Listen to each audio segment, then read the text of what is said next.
All right, the go live button has been pressed and we should be live. Welcome to Mike Goes Live, which will be the title of my live streams until I think of a better name, and that's probably never going to happen. I also intended to get some music or something so I can actually have an intro for this, but I haven't had time to. But anyway, I'm here to talk exclusively about why I'm quitting Elden Ring. Okay, that's a lie. The title is a lie. I am going to talk about that as well as some other stuff I've been playing, my GPD Win 3, and then we had the breaking news. The breaking news that just happened, which was the death of the iPod. So we got to talk about that because these live streams are a way for me to talk about stuff that doesn't really fit into a video, even though sometimes I do end up turning some of the content into a video. Like the last live stream I did, I ended up accidentally finding out that GPD wasn't the greatest company, and I ended up making a video about that because I felt like it was important to kind of cover that. But yes, this is Mike uncensored and live. Well, not really uncensored because, monetization and all that, but Mike unedited and live. And my voice is probably going to cut out several times because of mucus and stuff like that, and springtime and summertime and allergies. But I am here persevering through it as best as I can to bring you video content. So this week I decided to do this live stream instead of a regular video because, for one, I want to start doing at least one live stream per month because they're kind of fun, to be honest. They're kind of fun, and when you do videos every week, especially doing 2 videos, it's just like, you get into a routine, and it's nice to have something to break that routine. And like I said, I get to talk about stuff that doesn't necessarily fit in the video. Plus, this was going to be a particularly busy week at work, so I didn't want to feel like I was rushing to put out a video or anything, and I just kind of want to chill and go live at 4:30 a.m. Eastern time. And in case you're wondering why I do this so early, it's just because of my sleep schedule. I work till 2 a.m. So for me, it's easier to do this now because I don't wake up that early. Like, I wake up enough time to get to work on time, and then all my extra time is usually after work. So this is like the best time for me to do it. Also, there's like mess on the floor behind me because I got something new. I'm also going to talk about that in the video. Something I talked about before on the channel. Quite a controversial subject, so we're going to go over that. But let's kick it off with the Elden Ring thing, okay? Let's talk about Elden Ring. So, my history with the Souls games is I don't really care a lot for them. I'm going to be honest about it. But everybody was like, you know what? This Elden Ring, woo, you gotta try it. It's different. It hits different. And I was like, I don't know. It's not my thing. It's not my cup of tea. But I got into it, and you know what? I gave it a chance. I gave it a real shot, and I was like, kind of enjoying it a little bit. I was kind of enjoying it for the first 2 to 3 hours. And then after I got to the point where I was like, I'm kind of dying a lot. Then I tried to find other stuff to do, and then I was like, you know what? I'm kind of dying a lot, and I'm not really discovering as much new stuff anymore, so that made the game less exciting for me. And it's because I suck. And I'm not even going to say, like, that's anybody's fault. That's not the developer's fault, because we know what kind of games they make. And you know what? That's for certain people that like those kind of games. I'm 10 hours in now. I just feel like I haven't really progressed or gotten any better. And yeah, so that's essentially why I'm quitting. I can see why people like the game. It can be fun. I just feel like I spend more time not having fun than actually having fun playing the game. And so I've just been playing other things instead. And by saying I'm quitting it, it just means like I'm not going to go out of my way to try to play it. Because usually if there's a game that I'm trying to like get into, I'll go out of my way to try to play it. But if I feel like going back to it, I'll go back to it. But it's not like a priority for me anymore. I'm probably, you know, done trying. Like if I have the itch to go back to it, then I'll give it another try. But I just don't think these games will ever be for me. I'm just more of like a casual gamer, which is why I ended up actually getting into Bug Snacks for the first time because they just added it to Game Pass, and I never really felt compelled to buy it. But so far, it's pretty okay.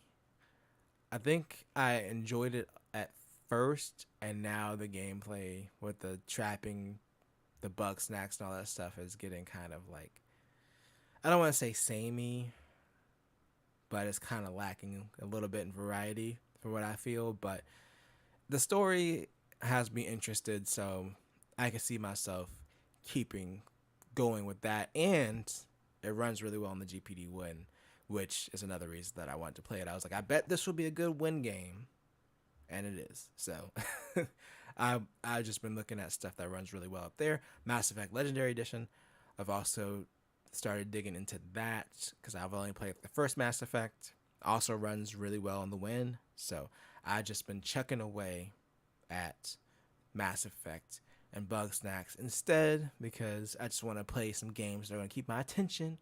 And no offense to anybody that likes Elden Ring, a lot of people like it, but it's just not for me. The other thing I've been playing is Tony Hawk Underground. So I mentioned this in my GPD review video that I was going back and playing these PS2 games, and man, I love that game. But man, is that game not great. The gameplay is fine, except for when they have you do stuff that's not skateboarding, like when they have you do stuff like driving a car to smash fruit stands or do fetch quests, or when you get off the skateboard and try to like climb stuff. I didn't realize how bad it was at the time, but like the concept of open world games, which is not really like a full open world, it still has its levels. Like you finish everything in one level, then you move on to the next level in the story. So it wasn't like fully open world, but it was like, oh, you can get off the board, you kind of have quests, and you talk to people and get quests. It's the same stuff that you would kind of do in the older games. It's just like you have people giving you the quests and they have voice acting. So at the time, I remember being like, wow, this is really cool. And that was the first Tony Hawk game that I really, really got into just because it had the story. And I find myself getting back into it again. But man, that that game outside of the skateboarding is like rough. Like the voice acting is pretty terrible. So yeah, it's not enough for me to, of course, stop playing it. But you know, nostalgia's a hell of a drug. So I'm gonna keep playing Tony Hawk Underground. But yeah, it's going back to it. I was like, ooh, this game did not age super well. But yeah, it's still pretty fun though. If you haven't happened to want to dip back into a Tony Hawk game that's not the remakes, because 1 and 2 were not my favorite. Underground was definitely my favorite, but going back to it, I don't think that game's ever gonna get remade. The voice acting is like terrible. It sounds like it's, for one, it's inconsistent, and none of it sounds good.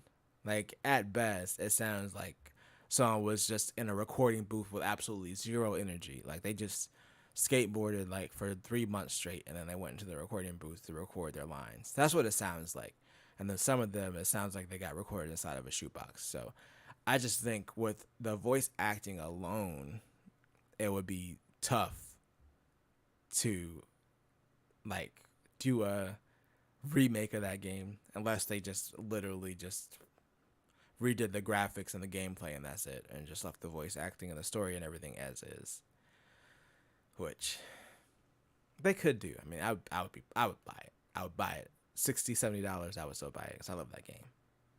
But yeah, that's what I've been playing for these last, well, since I got the win. I don't even know how long it's been now. Has it been like a month or two? I've just been mostly playing stuff up there. I did get my 3080, which I mentioned on last stream, and that card is awesome. I mean, I already had a 2080 Ti, so it's not like I went from a old garbage card to like something amazing, but it definitely was way better than I expected. It was a bigger boost than I expected from the 2080 Ti to the 3080 12 gig. So I was actually very happy with that. I am getting like around 100 frames in most games on like maxed out at 1440p, which is what I really wanted out of performance wise. I feel like that's a good balance. It was like $940 for the card, so that's a lot of money.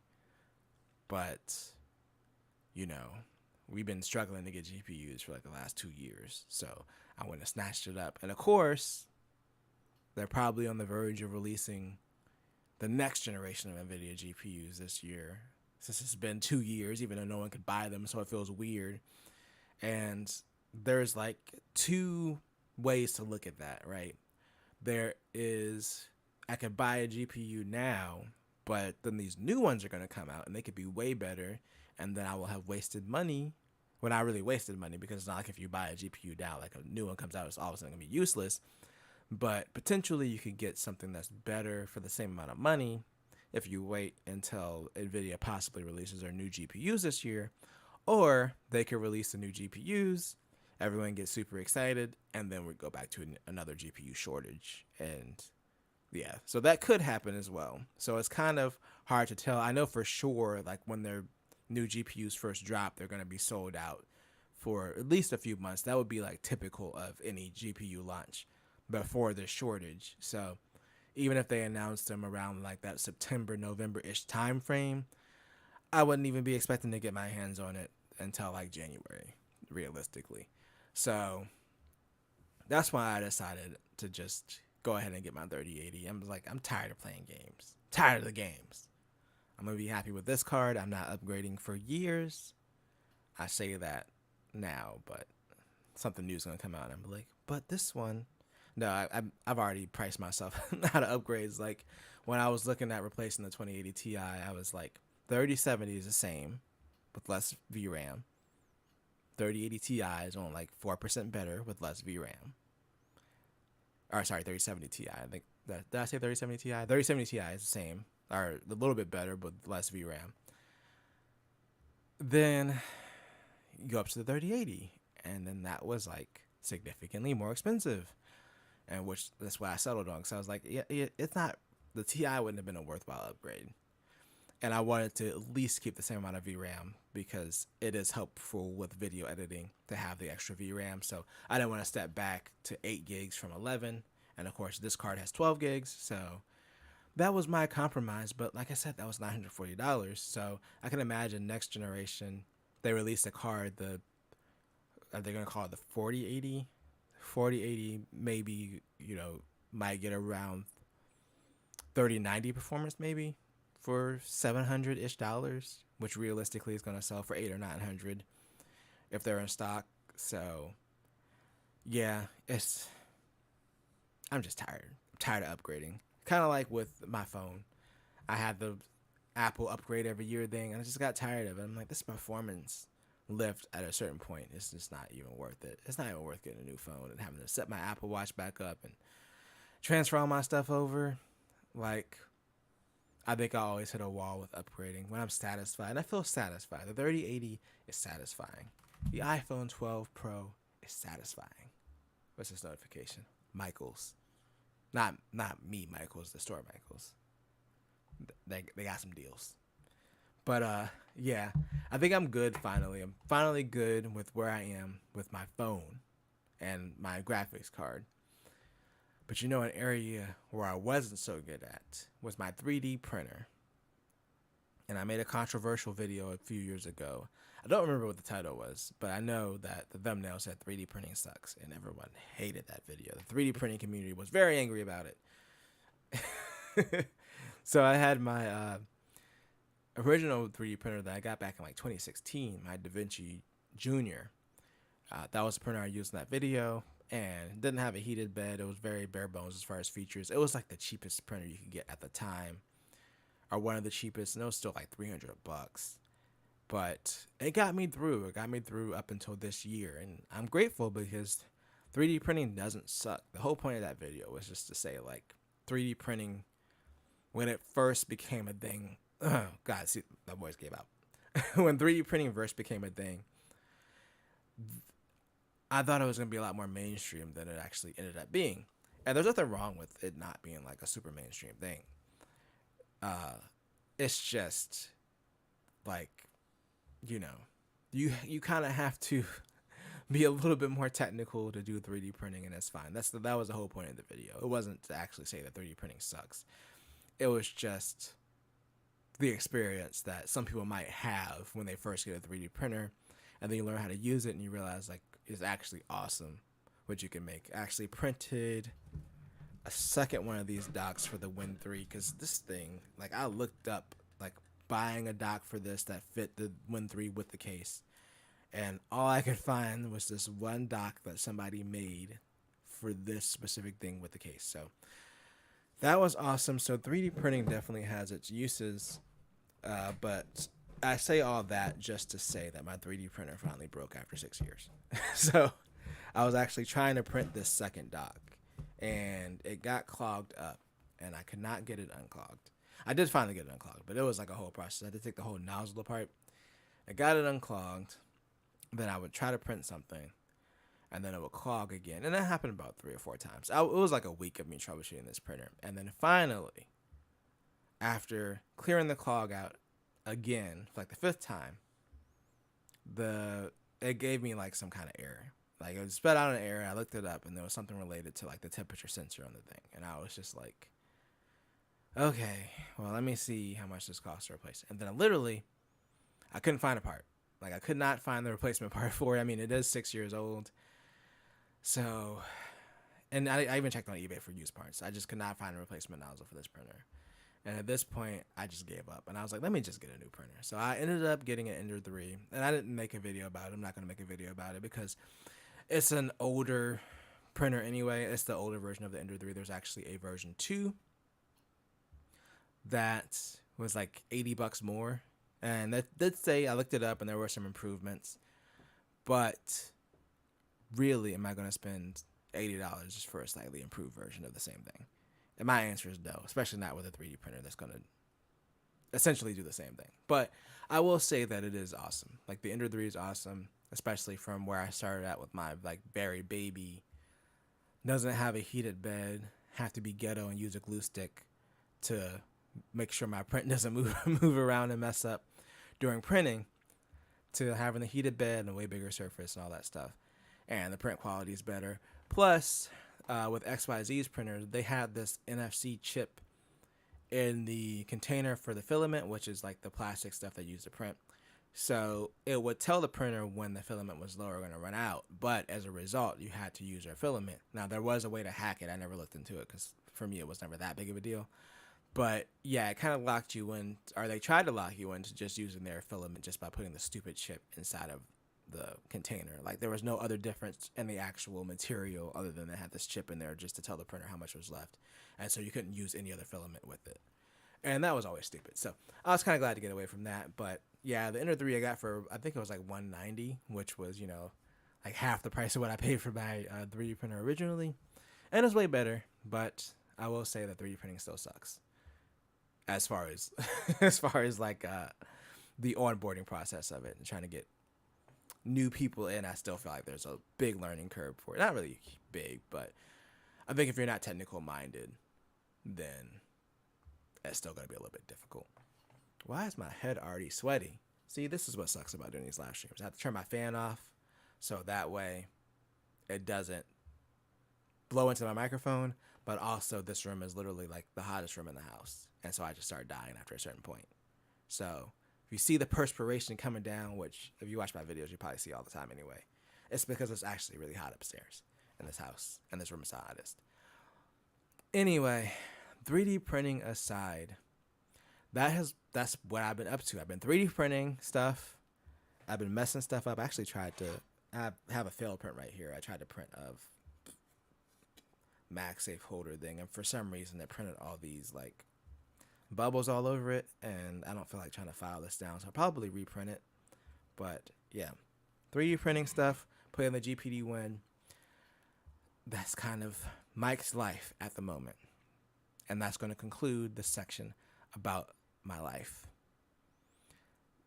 kind of, because I want to talk about something that impacted my life, and that is the iPod, because I am partially an Apple user. I do have my iPhone, and I have my Mac Mini, as well as the, of course, Apple Watch and iPod, or iPad Pro. But the iPod was the thing that really got me interested in Apple products. Like when I was a teenager, the iPod was like one of the coolest things to ever exist. And if you haven't heard, Apple has decided to discontinue it. So let me pull up this Engadget article really quick. And yeah, so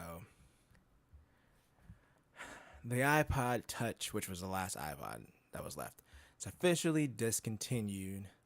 This just dropped yesterday, technically, the time of this recording. Well, not recording, but live stream. So yeah, and it's one of those things where like I saw it and I'm like, yeah, of course that makes sense, but it's still surprising just because of how iconic the iPod used to be. Of course, I'm thinking of the scroll wheel one, but still, like the iPod used to be like the thing. Like I would think I only knew one person that actually had an iPod. It was like no, I knew two people that had an iPod, but it was like the thing to get. And then eventually I got one. Of course, I got an older one. I think the iPod that had video came out and I ended up getting the iPod Photo. That was my first iPod. And then eventually I think I moved on. I actually hacked that iPod. Speaking of that, I hacked it to do video because you could, I mean, it had a color screen. Obviously, it was capable of playing video. So I did do that at the time. But I ended up moving on. Eventually, I got an iPod Touch, which is what we have here on the screen. And the iPod Touch, when it first came out, it was interesting. For one, it single-handedly killed the Zune, which, if you remember the Microsoft Zune, it was actually a really good MP3 player. I had a Zune. That's right. I had the Zune after I had the the iPod Photo, because I think it ended up having hard drive issues, and then the Zune came out, and as far as the interface wise, I definitely liked it better than the iPod at the time. And the original Zune, I had the version 1. I got the brown one when they're blowing them out on clearance. That thing was a brick. Like, if you wanted to rob somebody, all you needed was just a Zune. Like, someone saw that brick, they'd be like, hold on, I'm going to give you everything. Let me get this paper so I can write down the PIN numbers for my cards so to make sure you can use them. Because if you had somebody with that Zune, they was gone. The second one was a little bit slimmer and had a little touchpad, but that original Zune, that thing was a brick. But it was awesome. So I switched to the Zune, and of course, the Zune was too little too late because it got killed by the iPod Touch. And subsequently, of course, the iPhone, because the iPhone and the iPod Touch kind of went hand in hand. It was basically an iPhone without the cellular connection. So I went from the Zune to the iPod Touch because it was before I had a smartphone, because I'm old. And, I came up in the world, we just didn't have smartphones. My first phone I didn't get until I was 16, and it was a flip phone, a regular old flip phone. And then I think I was like, I might have been like 19 when I got my first actual like smartphone. But I had my flip phone for a while, and then I got the iPod Touch after the iPhone came out, and then I kind of had both of those because I was like, I kind of have my little smartphone here with all the smartphone features, but I still have my phone separate. And then, of course, it made more sense just to get a smartphone eventually, which is what I did. But I just remember that distinctively being like the iPod Touch essentially killed the Zune, because once I did the iPod Touch, and it was basically the iPhone without the cellular features, it's like you can't compete with that without just straight up building the cell phone pretty much. So, which they did. I mean, they had Windows phones, but that whole thing is in general failed. But still, that was kind of the death of MP3 players, really, was when the iPod Touch dropped. And it's kind of funny to say that, being that the iPod Touch was an MP3 player, but I mean, essentially it was pretty much a phone. And that's why it's not surprising it's that the iPod Touch is dead, but I think for a while it kind of existed in that space. Like, for the same reason I first got it was I didn't have a smartphone, and I wanted something that was smartphone-like, and it was a lot more affordable than buying a smartphone at the time. And then, of course, as phones got cheaper, I just got a smartphone, and then I got an iPhone. I really didn't need the iPod Touch anymore. And then it became the device for kids.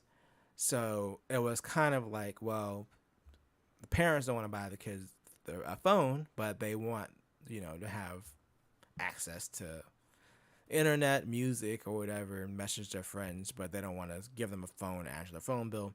And that was kind of the place that the iPod Touch played for a long time. And I bet that probably sustained its existence up until now because, like, after you got a phone, there was really no point in having just a dedicated music player. And at least not like that. Like, there are these high-end MP3 players now with, for high-end audio with good DACs are like $1,000 that are made for like a high-end experience for like the 5% of people that are audiophiles. And those are the people that are going to have these kind of MP3 players now because they're going to want to get the highest quality audio possible, have like lossless audio files to put out there. Like, of course, they're probably not going to be using a streaming service on there. They're going to have their own files. They're going to have these high-end $1,000 headphones to listen to it on so they can hear everything. And that's kind of where the MP3 market ended up after smartphones became a thing, because after you could just put music on your phone, it didn't really matter. And then, of course, now we're in the streaming age where the music's not even on the device anymore, which is even less reason for the iPod to exist. Like, what's the point of buying an iPod? You're just going to download Spotify and then just just stream music through there. So, yeah, the iPod as a music device just really had been dying for a long time. And like I said, that justification of like, oh, it's my kid's first not smartphone thing, I feel like carried it, and now it's probably just not even making enough money where it makes sense to make it. And plus, now people just give kids their old phones, or they just buy like a really cheap, like $50 phone, which is going to be good enough to listen to music and watch some videos. It's a lot cheaper than an iPod, so I don't think it made sense anymore for it to exist. It really sucks. I was kind of hoping they did like a revival of the original iPod. Like, imagine the scroll wheel iPod coming back, and they could add like Apple Music and like, I don't know. I mean, they probably wouldn't want to add Spotify on there, knowing Apple, but like that'd be kind of cool. Like if you could stream, like if it had Wi-Fi and they've had like a cell version where you could stream stuff, and also you could have your files up there and have that scroll wheel interface back. That'd be really cool. But of course, they would never do that because it wouldn't really sell that well, and it would just be kind of more of a nostalgia thing that probably wouldn't make that much money. And it would be Apple, so they probably charge like $600 for it, and everybody be mad. But yeah, it kind of sucks to have like such an iconic thing just not exist anymore in any form. I mean, looking at the iPod Touch, like the design was pretty dated. Like, this still looks like the iPhone 5 design, where it's kind of still skinny and has the thick bezels, of course. Like, yeah. So, and like this article mentions, it pretty much hasn't changed since 2012. So, yeah, that lines up with the iPhone 5 era. So, yeah, you can just tell that they just stopped putting any effort into it. They just really didn't care that much anymore for essentially what became a device for kids. Yeah, and I don't know. I'm just kind of thinking about trying to get one of those scroll wheel iPods just to have one. I don't know what happened with my original photo. I know it broke, but I just don't know what happened to it, because I'd be interested in fixing it if I still had it, but I probably don't anymore. But yes, with all that being said, I just want to say RIP to the iPod. It was probably one of the coolest things from my teenage years, which it's not really saying a lot because tech wasn't as great as it was now, but it was still cool. All right. With that out of the way, with my lofty iPod tribute, the tears coming down my eyes and all that stuff, let's move on to something else that's not so great. Let's talk a little bit about Windows 11. I'm not going to dwell too much on this, but I feel like it's relevant to talk about because I just worked at my last job. Well, I mean, I still work in IT now. It's just different. But I was doing IT for a small company. So part of that, of course, was dealing with activating Windows. And essentially, with Windows 11 Pro, they're requiring a Microsoft account. And I know this probably isn't a big deal for a lot of people, but when you have to set up like I don't know, 16 computers, which we did have to do at one point, and create Microsoft accounts for each computer. That's a pain in the ass. Sorry about my language, but I'm not gonna lie. So the funny thing is we were setting up these laptops because we had these people that were working remotely, and we needed to get them all laptops so they could access the system and everything. And the reason that we even had to set up the Microsoft account on Windows 10 was because they shipped, I think it was like Windows 10s, which is basically like that stripped down version of Windows 10 where you can only download apps from the App Store. We needed the full version of Windows 10. And the only way to get the full version of Windows 10 was to download the stupid non functioning update from the Microsoft Store that literally just be like, okay, well, you enabled full Windows 10 home now. And I was just like, this is so dumb. This is so dumb. It was so dumb. Like, it makes you create a Microsoft account just to, like, download something from the store so you can, like, be like, okay, I want to be able to download apps the regular way. So that was already annoying. And the reason it was annoying, like, from an enterprise standpoint, is these are all new computers, new users. So, yes, they have email addresses, right, that we created for them. But obviously they don't have access to them yet. So it's like we had to basically make a dummy email address, or a couple of dummy email addresses. I think they let you, I forgot how many accounts they let you make off of one email address. So we ended up just making an email address, making the maximum amount of accounts that we could make, like Microsoft accounts, because in reality they were never going to use these accounts anyway, and we didn't want them to use these accounts. We wanted these computers to be pretty locked down. So we just created some accounts that we could just throw up there and just be like, you know what, we done with it, we good. We just need to download this one thing.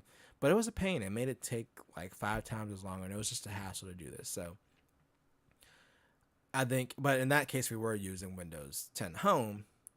But I think in the case of Pro, which for the most part we did use, in that case we used Home because we were just trying to save a little bit of money, and there was no reason to get them Pro for what they were going to be doing with the laptops. But with Pro, which is what we use most of the time, I mean, that's a business product. So I just don't see locking it down with a Microsoft account being like a smart thing to do. So Enterprise is still going to be allow you to, activate Windows without a Microsoft account. So it seems like it's just another reason to push these companies to get Enterprise instead of Pro. And I'm like, well, then at that point, who is Pro for? Unless you just want Pro to be for like the professional, like, that works from home or whatever, that has a small business.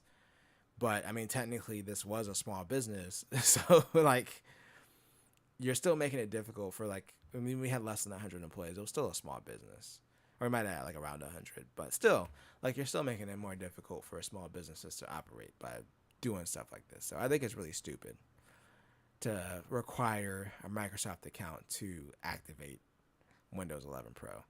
And overall, I've been using Windows 11 for like 3 or 4 months now, and there's just a lot of small things they changed that just make it a dumber experience to use in Windows 10, like adding certain things to submenus unnecessarily that used to just be regular options when you right click. And the volume mixer is like the default volume mixer is stupid. It doesn't tell you which audio device is selected. There's like a lot of small stuff, like back when I did my Windows 11 preview video before it was officially out, that I didn't even notice. And like, it's not enough for me to like go back to Windows 10, because what's the point when they're going to be discontinuing support for Windows 10 in a couple of years? So there's no point in going back now, but it's just like, it's obvious that this whole Windows 11 thing is just to push more people to the Microsoft Store so they can make more money. Because when smartphones became a thing, to kind of piggyback off the previous conversation about the iPod, the one thing that these companies realized, Apple themselves included, was like, if you can get people on our stores on PC the way people use stores on smartphones, that's a big revenue driver. And I think obviously Microsoft wants people to use the Microsoft Store. But spoiler alert, if you haven't used Windows 11, the Microsoft Store sucks just as much as it did on Windows 10. So if they think that this is going to be the experience people want to use to download and install apps, it's not. It's still bad. Like, Windows Store is still awful. It's still janky and horrible to use. The Xbox app still acts just as weird.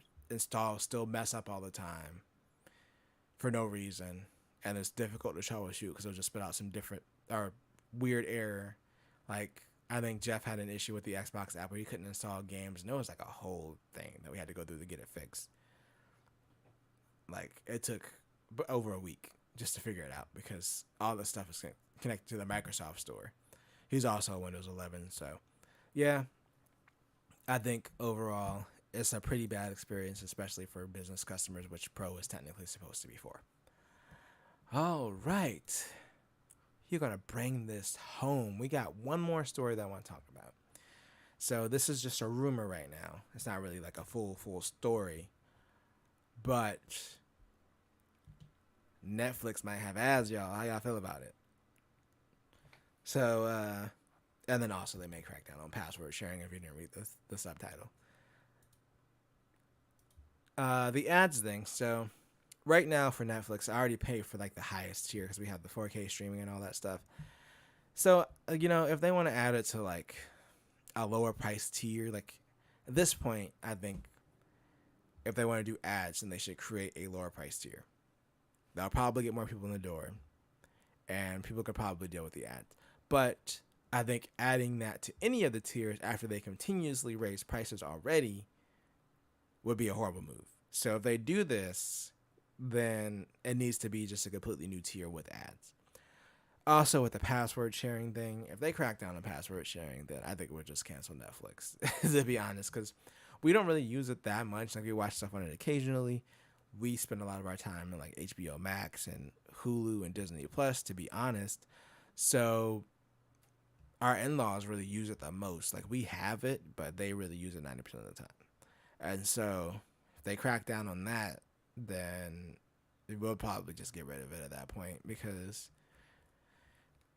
it is what it is. I mean, I understand where they're coming from, but also you give the option to add like 5 different profiles up there now because people are doing this. I think if they do crack down on password sharing, then that's just going to make people unsubscribe more.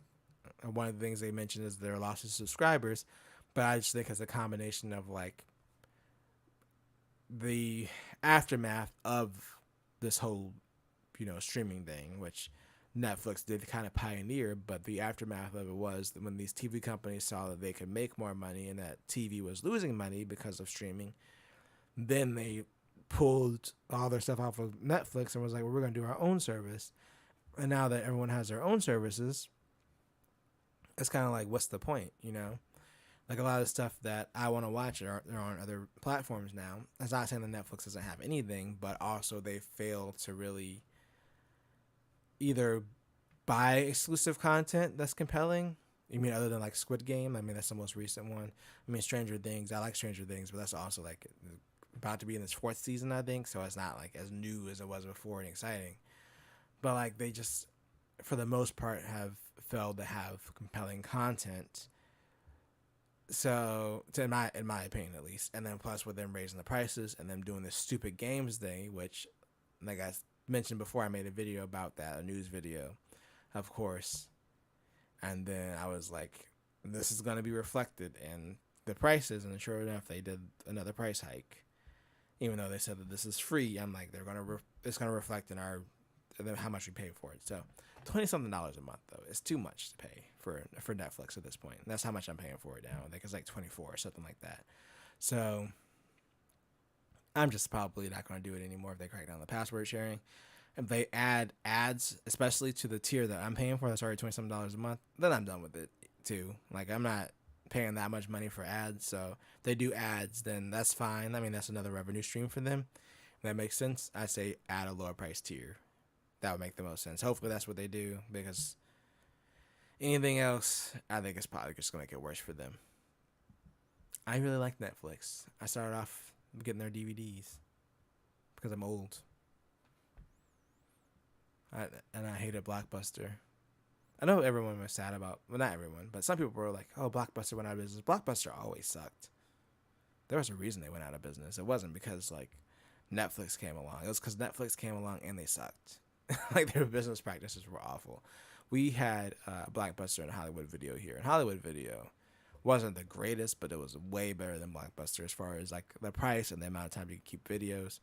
But yeah, Blockbuster sucked. That's why they went under.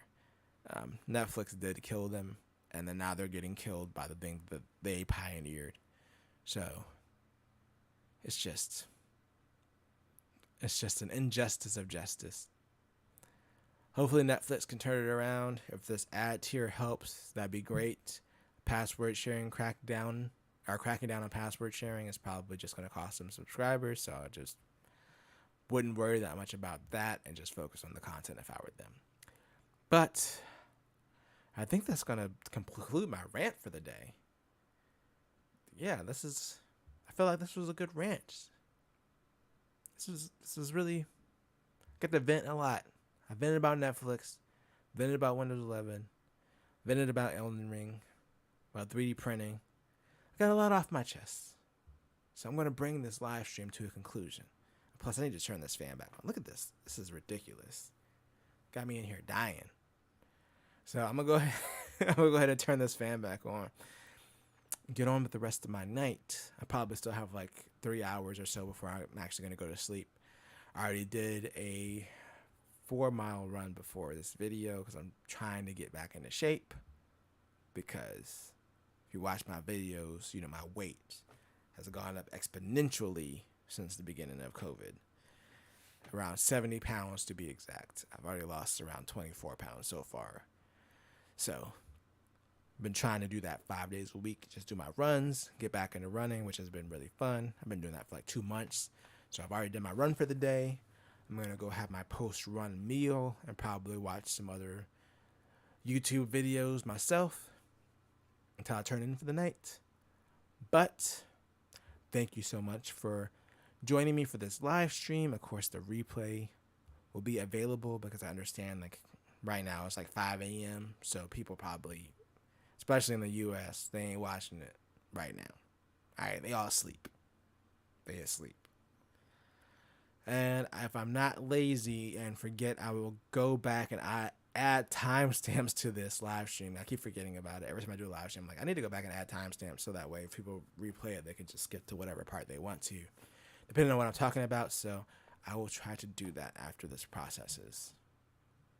If I don't, and you make it to this far in the video, leave a comment like you forgot the timestamps. I'm like, oh no, I forgot the timestamps. All right, but I'm getting out of here. All right, done. I'm done with the rants. But I'll be back on Sunday with another news video. Of course, I'm not going to be talking about the iPod things. We already talked about it here, but I will find other things to talk about because there are always things going on in gaming, which is what I primarily like to focus on in my other videos. But this gives me the time to be Mike text it out and talk about all things together. So make sure to watch on Sunday. Make sure to watch on Wednesday. I drop these videos and live streams, all right? We out of here. Peace. I'm hitting the end stream. And